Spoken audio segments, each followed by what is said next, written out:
Chris? Quite a test today, you should be delighted with the outcome. Yeah, of course, with the outcome, because if you win, then you're always pleased about the outcome. In an ideal world, we would have outplayed them completely. That's definitely not what we did. It was an equal game, in my opinion, where we're the phases in a game where we had to work really hard not to concede. But it's very pleasing to see that that's also what we did. I think we all saw the great block tackles Dominic and Curtis had. Curtis first half, Dominic second half. And those moments are just as crucial as the goals we've scored. Yeah, and added to that, there was a lot of eventful decisions by the referee. What's made it the game it was. And I think if you are not a Liverpool supporter, a Chelsea supporter, you really liked what you saw today. And in the end, also, if you are a Liverpool supporter, you like what you saw today. Hi, Anna. Just on Curtis Jones' performance, you already mentioned the block, but in terms of his impact in both penalty boxes and just in general across the game, what did you make of that? Yeah, I think what we all made of this today. He had a very good game. He had a difficult job to control Cole Palmer, which is an incredible player in my opinion. It's so difficult to defend him because he has so many qualities.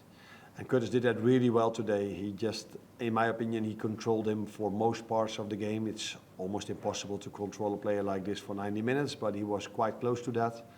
And then to even have impact on the other side with a goal and two penalties that where he was involved in. One of them was in the end disallowed by the VAR, but that shows you that he was had a big impact on both sides of the pitch.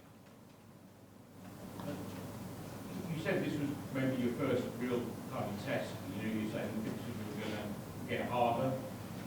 Does it give you more confidence now for the duration you can sustain your position in the top 3 or 4 by winning a game like this because it was the biggest test we've had? I think it was mostly the media that told us that it was our first big test. I think if you go to Old Trafford against a very strong team like United, that's definitely a test as well. I said, and I think it was Friday in the press conference, that don't judge us on this week. You have to judge us in after these 6, 7 or 8 games. That's also what I say now after this win. Because Wednesday it's Leipzig, Sunday it's Arsenal, then it's Brighton, then it's Brighton. There's Brighton, and then Leverkusen and Aston Villa. So this is in my opinion, our biggest test to play Champions League and Premier League, the hardest games, 3 days in a row. That's what City did last season. That's what Arsenal did. Both of these clubs did for 2 years in a row now. And you saw 2 years ago how difficult that was for us. And you saw last season how difficult it was for United and Newcastle to be involved in Champions League and Premier League. So that is, for me, the test we have to go through to see if we can be where we are now. A goal and assist for Mo Salah today. I know you're off Spain all the time. Yeah.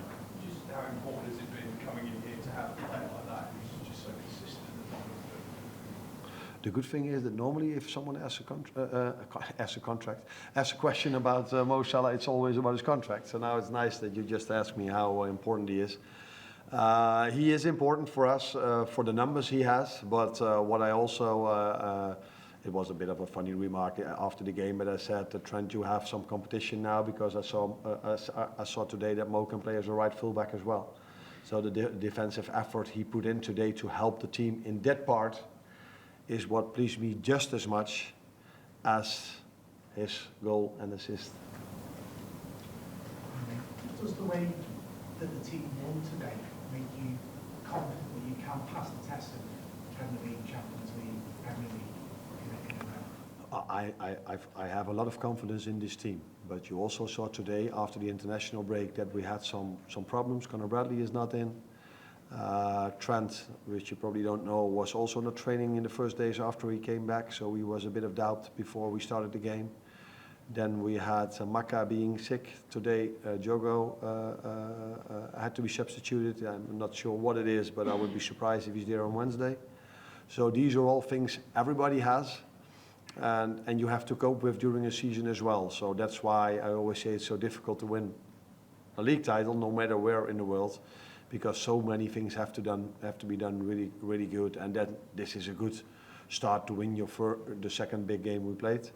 But I also saw how difficult it was, how difficult Chelsea made for us. So in my opinion, if I would be sitting as a Chelsea manager, I would say, if we can play like this at Anfield, we are also one of the teams that can compete for top 4 position. Last one, you. Can I just ask about the outdoor atmosphere today? It's been quite a hot topic this season. I mean, what were your thoughts on it today, and how important will that be for the next round of games? We've got the games coming up in the next month or 6 weeks. They were really important for us as players. But I don't know if this is something people say in England, but they said it at my former club, which was also an impressive stadium. They always said, yeah, the referees are a bit impressed by the crowd.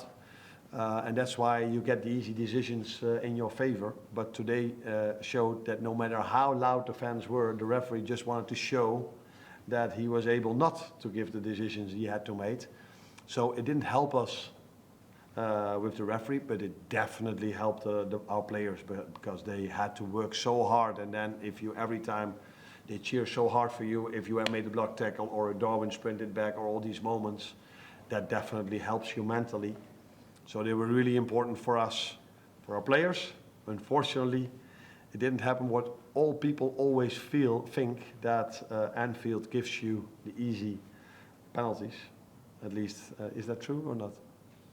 No? Definitely not. Definitely not, no. Today it showed again that it wasn't, because people in Holland know me, how much frustration I have about the extra time added on to a game.